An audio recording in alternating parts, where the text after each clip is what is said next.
አንድ ሰው ሁለት እግር አለ ብሎ ሁለት ዛፍ ሊወጣ አይችልም። ዛሬ ማውራት ነው ስለ ስትራክቸር ነው። ስለ ስትራክቸር ስናወራ አንድ ሰው ሁሉንም መሆን ይችላል ወይ? አይችልም። አንድ ሰው ሁለት እግር አለ ብሎ ሁለት ዛፍ ሊወጣ አይችልም።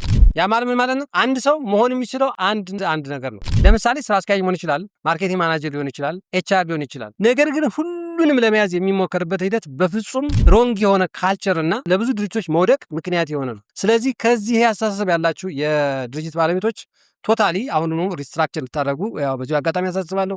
ሌላኛው ደግሞ ስትራክቸር አለ፣ ነገር ግን ያን ስትራክቸሩን ስትራክቸራል አድርጎ የመስራት ነገር። ስትራክቸር ማለት ምን ማለት ነው? ቤዚካሊ ሃይራርኪን የምናይበት ወይም ደግሞ የስራ ክፍፍልን የምናይበት፣ አንድ ሰው ሊሰራ የሚችለውን ነገር በግልጽ የሚያይበት፣ ከማን ጋራ ለማን ተጠሪ እንደሆነ የምናይበት፣ የሃይራርኪ ኮሚኒኬሽን፣ በአጠቃላይ ክላሪቲ እና አካውንታቢሊቲ የሚታዩበት ስትራክቸር ነው። ስለዚህ ስትራክቸራል ያለው ድርጅት ምን ማለት ነው? በአጠቃላይ ስትሮንግ የሆነ ካልቸር አለው ማለት። ስለዚህ ቤዚካሊ ድርጅቶች ስትራክቸራል ሳይሆኑ እየሰሩ ካሉ በምንም ታምር ሰክሰስፉል አይሆኑም፣ ሮንግም ናቸው ማለት ነው።